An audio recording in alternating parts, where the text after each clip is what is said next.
भगवान की जय हो। श्री राम।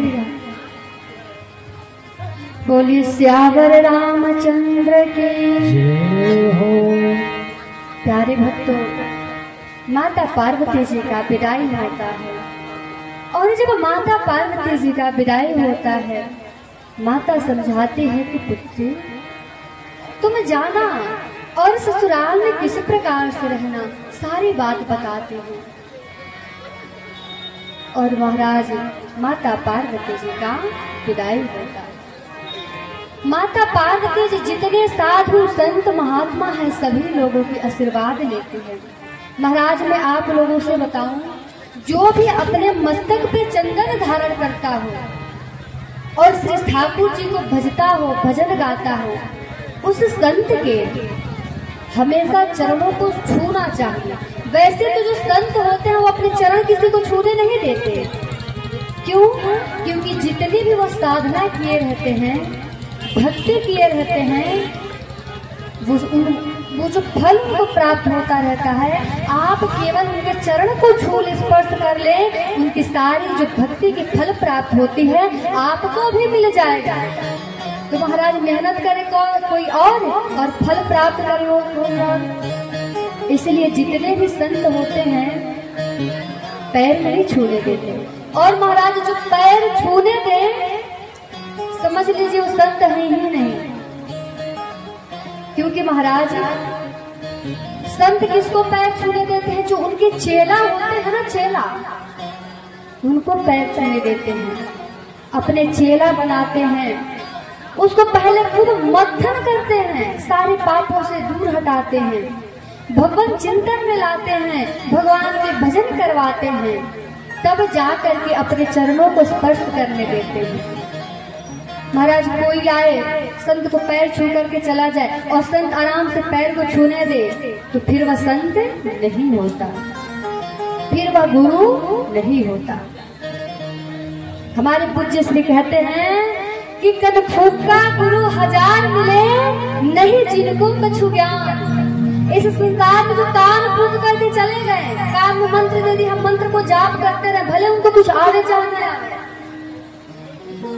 कद फूका गुरु हजार मिले, नहीं जिनको कछु ज्ञान। आपन तो नरक चले और संग ले चले जजमान। अपना तो नरक जाते ही हैं और जजमान को भी अपने साथ नरक लेकर के जाते हैं।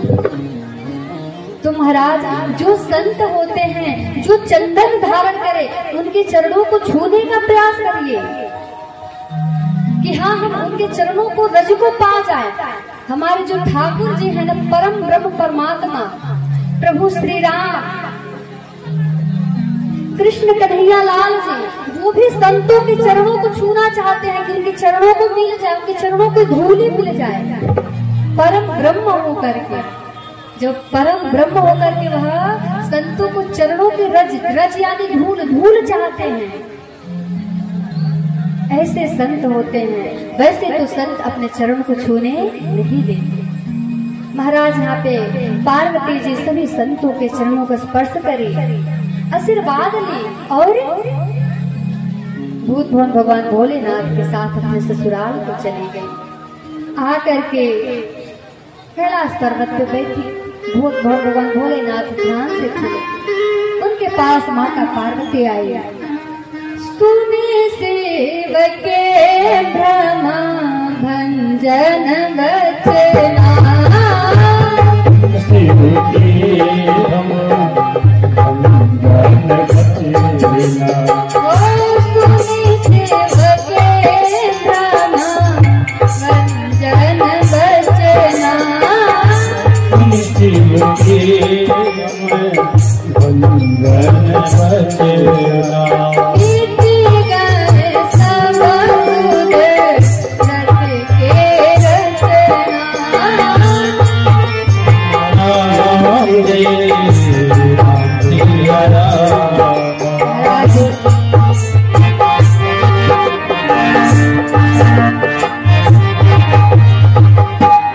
प्रकार से भोलेनाथ कैलाश पर्वत पे विराजमान और माता पार्वती उनके पास आती हैं।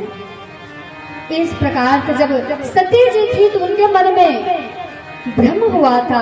वही सती जी जब हिमालय के यहाँ पुत्री बन करके आई तो सारा भ्रम समाप्त हो गया और भोलेनाथ के पास आकर के कहती है कि प्रभु मैं जानना चाहती हूँ कि ये राम है कौन?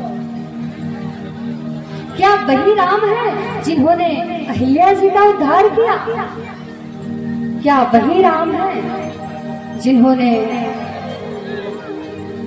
गिद्धराज जटायु जी को पिता की गति प्रदान करी? कृपा करके हमें बताइए। तब भूत भगवान भोलेनाथ कहते हैं कि राम जन्म के ये तू अनेका, राम जन्म के तू अनेका, परम विचित्र एक तेरा, ओ परम विचित्र एक तेरा। महाराज जब माता पार्वती बोलते हैं कि राम कौन है, उनका अवतार कितना हुआ, तब भूत भगवान भोलेनाथ कहते हैं कि राम इनके अनेक अवतार हैं जिनकी कोई गणना नहीं की जा सकती। कौन कौन अवतार? तो जय विजय संकादियों का, मनु महाराज शत्रुपा के वरदान और नारद जी का श्राप, इतने कार्य हुए कि उन्होंने इस मृत्यु लोक पर मनुष्य का रूप धारण करके आए। उनके अवतार अनेक हैं महाराज। शास्त्र में हमारे कुल 30 अवतार बताए गए हैं और 24वां अवतार कल्कि भगवान का जब कलयुग के 300 साल वर्ष बच जाएगा तब कल्कि भगवान का अवतार होगा। महाराज नारद जी का श्राप कैसे लगा? एक बार नारद जी महाराज कैलाश पर्वत पे तपस्या कर रहे थे। कामदेव आए, उनकी तपस्या को भंग किए, लेकिन उनकी तपस्या भंग नहीं हुई। 5 बाण को चला दिए। जब तपस्या भंग नहीं हुई तो क्षमा प्रार्थना करके जब जाने लगे कामदेव, तब नारद जी का ध्यान खुला और जब नारद जी का ध्यान खुला